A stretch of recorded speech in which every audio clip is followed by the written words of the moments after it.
Hello everyone, and welcome back to our channel, where we delve into the world's most enduring myths and legends.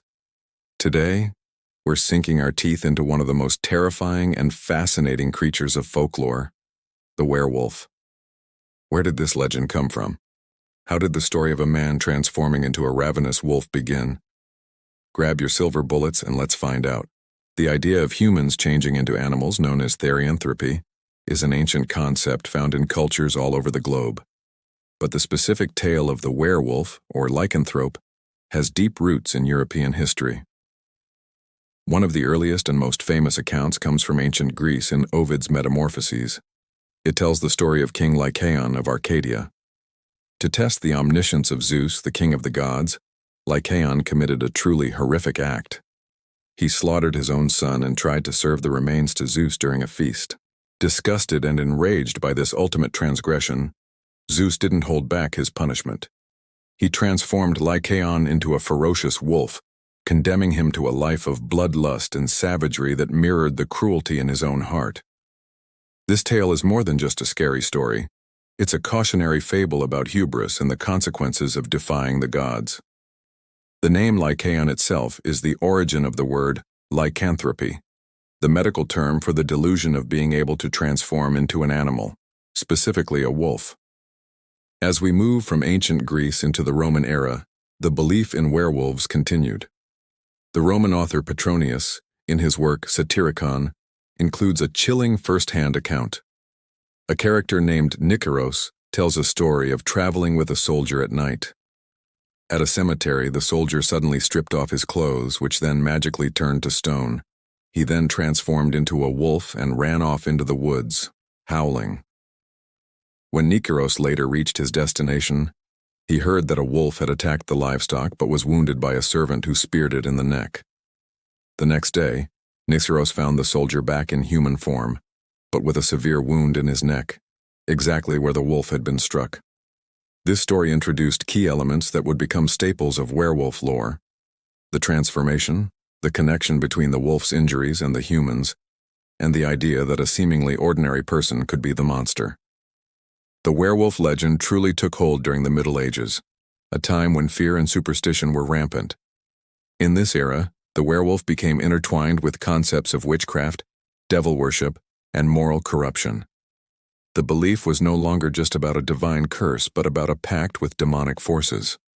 People believed that individuals could become werewolves by making a deal with the devil, often using magical salves or enchanted animal pelts to trigger the transformation. This period also saw a horrifying real-world consequence: the werewolf trials. Similar to the infamous witch trials, people were accused, tried, and executed for being werewolves. One of the most notorious cases was that of Peter Stump in 16th century Germany. Stump, known as the Werewolf of Bedburg, confessed under torture to practicing black magic since he was 12. He claimed the devil had given him a magical belt that allowed him to become a wolf. He confessed to a reign of terror spanning 25 years, admitting to unspeakable crimes against animals and humans alike. His execution was brutal, and his story was published and circulated widely, cementing the werewolf as a very real and present danger in the public imagination. These trials show how the legend shifted from a mythological curse to a perceived criminal and spiritual threat. The werewolf was no longer just a monster from a story. It was your neighbor, the quiet farmer down the road, living a secret, monstrous life. This paranoia fueled the belief and spread the legend like wildfire across Europe. So how does one become a werewolf according to folklore?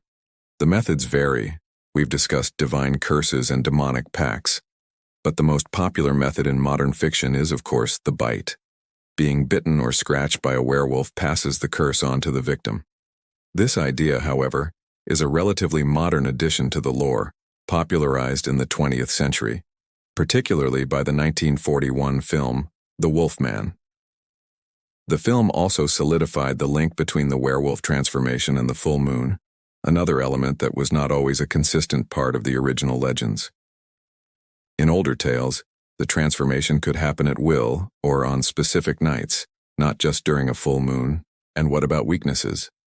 Just as folklore gave us ways to become a werewolf, it also gave us ways to fight one.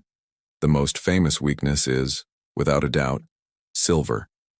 The idea that silver is the only thing that can harm or kill a werewolf is deeply ingrained in pop culture.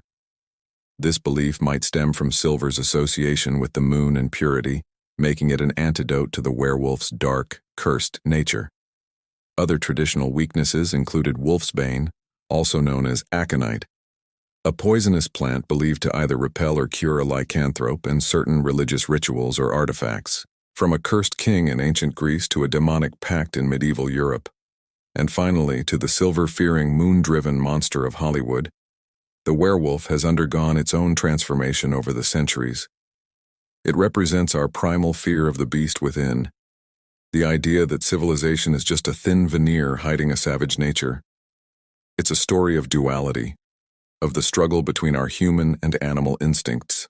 This powerful symbolism is why the werewolf continues to captivate us in books, movies, and TV shows today. The legend reflects our deepest anxieties about losing control, about the darkness that might be lurking just beneath the surface of an ordinary person. It's a timeless tale that reminds us that sometimes the greatest monster is the one we might become. What do you think is the most fascinating part of the werewolf legend? Let me know in the comments below. Thank you so much for joining me on this journey into the dark heart of folklore. If you enjoyed this exploration, please give this video a thumbs up, and don't forget to subscribe and hit that notification bell so you won't miss our next dive into the world's greatest mysteries. Until next time, stay curious.